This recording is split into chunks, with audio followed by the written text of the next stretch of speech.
What's up, YTPC?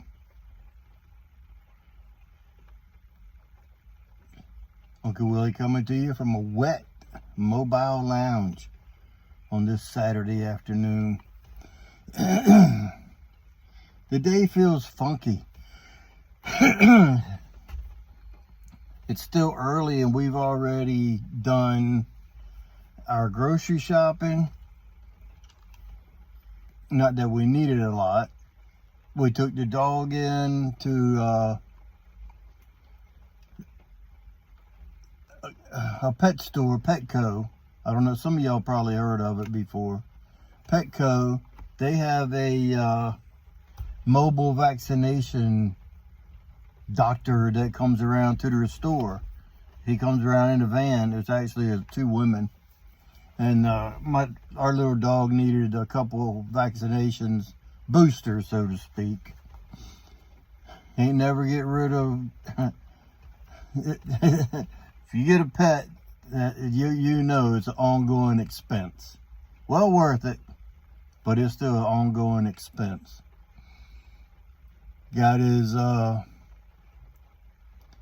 think Bordello is the kennel cough thing, vaccination, and Lyme disease. Getting tick season around here. Don't want my little boy to get Lyme disease, so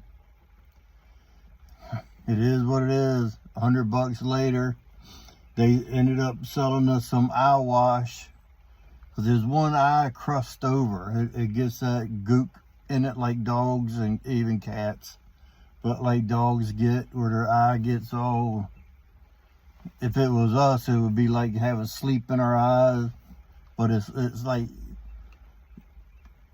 it's almost, it's gross looking, because it's like mucus built up in his eyeball.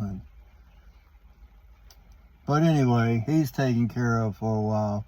We just treated him with flea and tick stuff last week. The wife, I say we, the wife gave him a bath. And then I put the flea and tick stuff on him. She just holds him. You get down to the skin on the back of her neck, and it's a little tube. You squeeze it out and make sure it gets on his skin. It dries pretty quick. So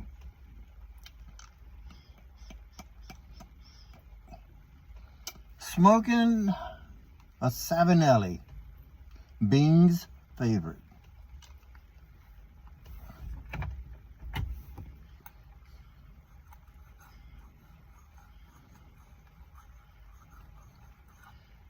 Oh yeah, just rub his belly and it stokes him right up. Old Bean, just like the rest of us, we all like to have our belly rubbed, don't we? I know sometimes, yeah.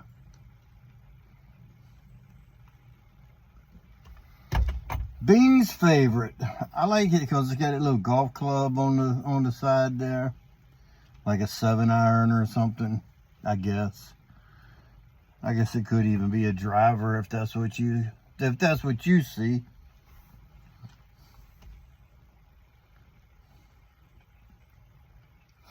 Smoking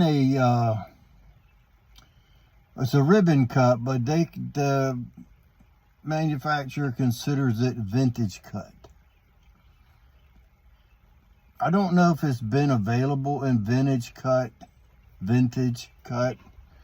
the whole time, or just a shag cut. I've only had it before in shag, well, until last year when I bought a half pound, and it's in vintage cut.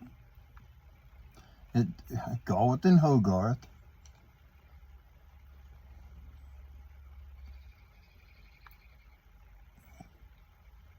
Kendal, Kentucky.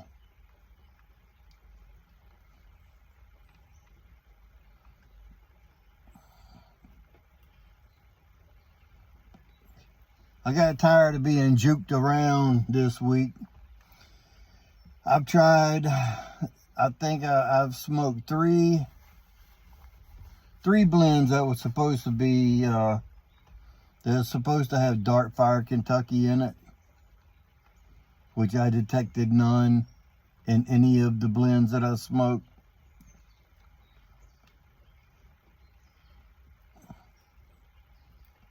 So today I said, I'm not going by anyone else's assumption that there's Dark Fire Kentucky in the blend. I'm just going with one that is called Kendal Kentucky. So if it's only got one name and it's Kentucky in it, they damn well better have Kentucky in it. And I'm a happy camper.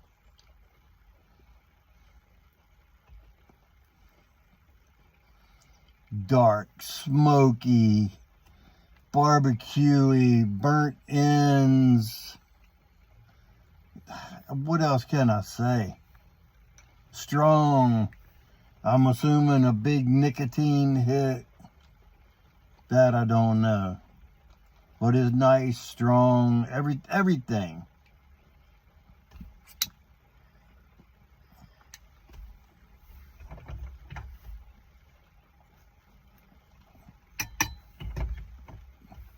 The only thing I don't like about a vintage cut or a ribbon cut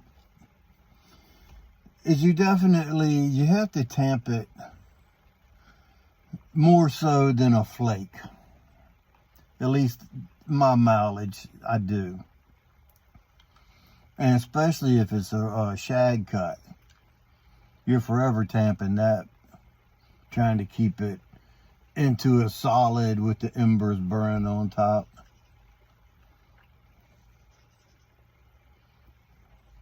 The ribbon cut burns quicker than a flake, of course. I wish they might. I don't know. I've never seen it, never heard of it. But I wish they made the Kendal Kentucky in a flake. Now, I would be in search of a pound of that if they did. And even the bird's eye, the dark bird's eye. Because I got that in shag and vintage. When they came out with the vintage cut available here for us last year, I got a half pound of the Kentucky and the dark bird's eye. Because the dark bird's eye is so similar to this. It's got that dark fired flavor to it and all. It just makes me happy. I don't try to pick out no other components in it. As long as I can taste the dark fired that's in there, that's all that matters. Now, if it had Latakia in it and I picked it out, I probably wouldn't like it so much. But if they put just a hint of Latakia in there where I couldn't taste it, like in Bob's Chocolate Flake, I could probably deal with that. But I'd prefer not to have any the way it is. Don't mess up the Kendal Kentucky. Just to keep it straight up Kentucky the way it is. I didn't read. It's probably got Virginias in it. But it's very minute. I mean, the Virginias are not even there. But, pardon me.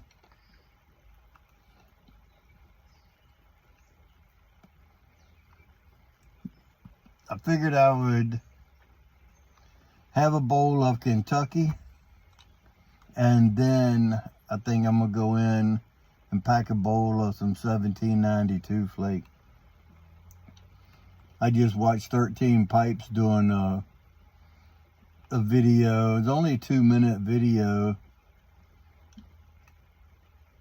titled Strong and Sweet. He was describing his pint that he was drinking and his tobacco he was smoking. And I agreed, strong and sweet. And then that made me want 1792 flake even more, because I almost picked that earlier. But I wanted some Kentucky. I needed my Kentucky fix because I've been teased and pulled around. I felt like a rabbit that they kept putting the carrot out in front of my nose every time I read something that said Dark Fire Kentucky. And then when I tried it, it wasn't. And the next day they threw another carrot out there in front of me. I'm chasing that carrot. Today, no.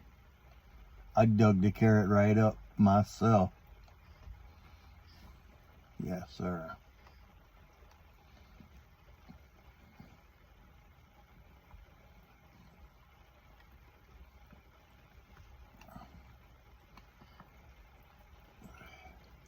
This stuff is good.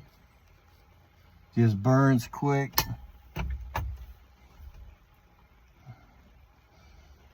Flake and plug. Just the way it's made, with it being more dense.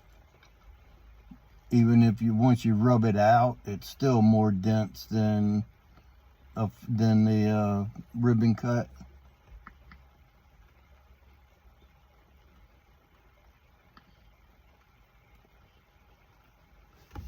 Good stuff. Well, as I told y'all, we're still waiting on the parts. Oh, where is that? Waiting on the parts for my wife's car. Waiting on the plugs. The coil packs came yesterday. I ordered Bosch brand coil packs, and I guess Robert Bosch himself must have made them for us, because that's where it came from. We ordered it through Advance Auto, and the package was marked Robert Bosch LLC. So I told my wife, I was like, that's why they weren't in stock. They had to wait for old Bob to make some. It's raining in here on me. I was trying to find a rag or something to put over here. So, got an old mask. Thank God we don't have to wear them things anymore. We went to Wendy's, got a sandwich before we went over to the grocery store. This couple came in, both of them was wearing a mask. I mean, it's up to you. That's fine. If you want to wear a mask, wear a mask. If it gives you that false sense of security, go ahead. Especially when you see people wearing a mask like this. It ain't no different than walking in like that. Same thing, same material. See people ride down the road, they still ride down the road with a mask on, in the car by themselves. I'm not going to get into it. But that's what I crack up when I see that. I just look at them and go, when they go by me or I go by them, and I'm just like, really? You're by yourself. I can see if it's a company policy and you got a couple people in the vehicle, like a transit van or something, where they take all the workers out to the one place, to the site where they're going to be working. That's one thing. If the masks were mandatory like they were, but they're not. So every once in a while, I see a place where we have to wear them, like doctor's office and medical facilities like that. When you go in to get something done, you got to wear a mask. I was surprised they didn't want us to wear a mask to take the dog around to see the vet. But they just took him inside the van, gave him a shot, handed him back out the door. $99 later, we was on our way.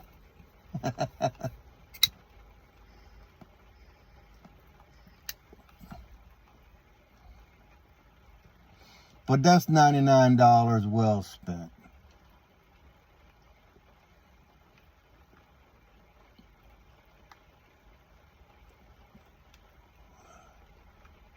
Yeah. If you spend money on your dog for your dog maintenance, drugs, and for help, or whatever, that's money well spent. For those of you guys that have a dog, you know the feeling. They're family. They're not just a pet. They own us. They own us. We are their humans. But you think about it, you know, a dog can be part of your world, but you are his only world. Or her, him or her. They depend on us for everything. We domesticated them, and now they depend on us for everything. They want us to feed them, want us to give them water, want us to rub their belly. They need us to take them outside. They can't just go outside by themselves. They need us to go outside to use the bathroom, to go out and get exercise. I mean, they depend on us. We are their world. Even though they are only part of our life or part of our world, we are their whole world. And my little guy takes advantage of the spoiling part. I'll tell you that right now. I go to reach down and rub him on top of the head. First thing he does is roll over and he wants his belly rubbed.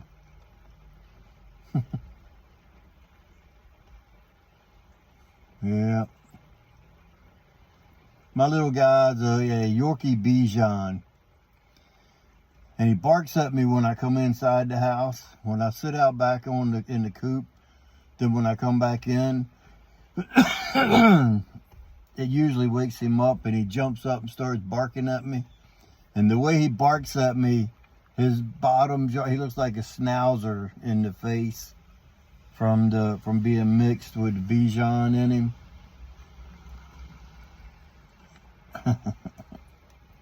I look down at him and be like, really? And it's every time I come in. It ain't like it's, you know, I've startled him once in a while. It's every day, 2 or 3 times a day, he barks at me. He barks when I walk out, he barks when I walk back in.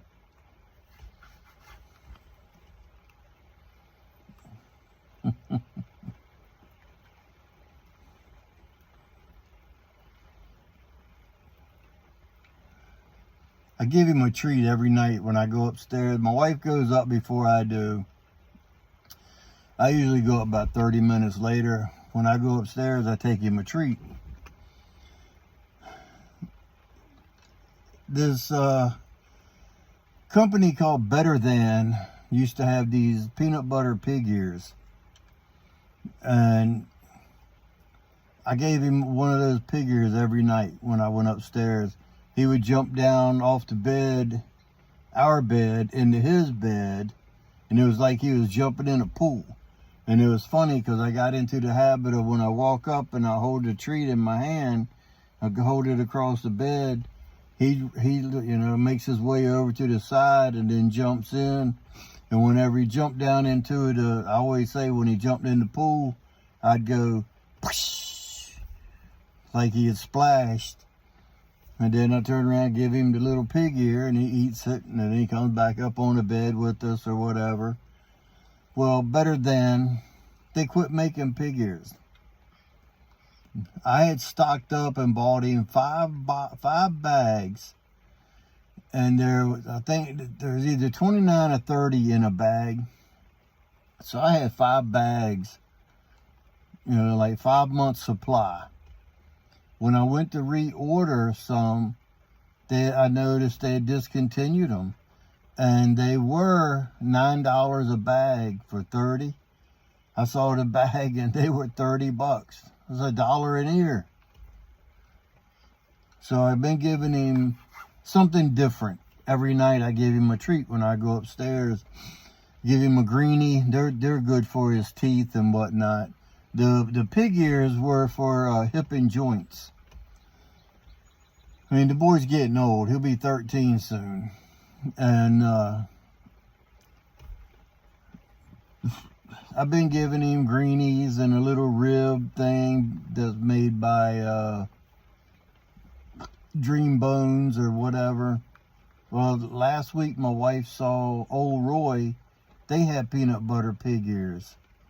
And I think they were 10 in a bag. So she grabbed 3 bags of them and was like, he'll eat them eventually, you know. Man, the first night when I came upstairs and gave him one, when he jumped into the bed, well, he sometimes he walks around, sometimes he jumps in. He had gotten to the habit of where he just walked around instead of jumping because the pig ears were gone. He's getting something different.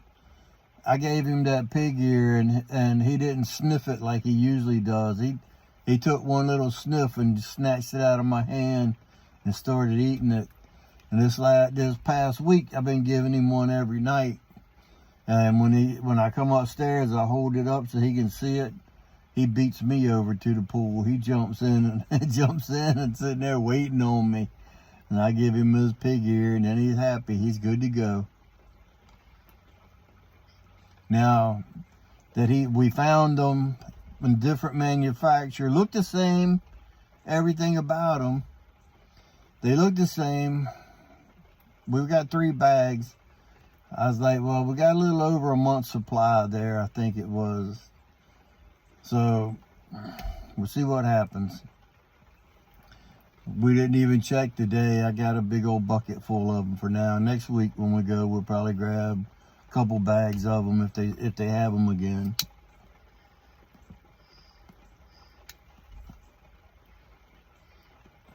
He likes his pig ears the way I like my Kentucky.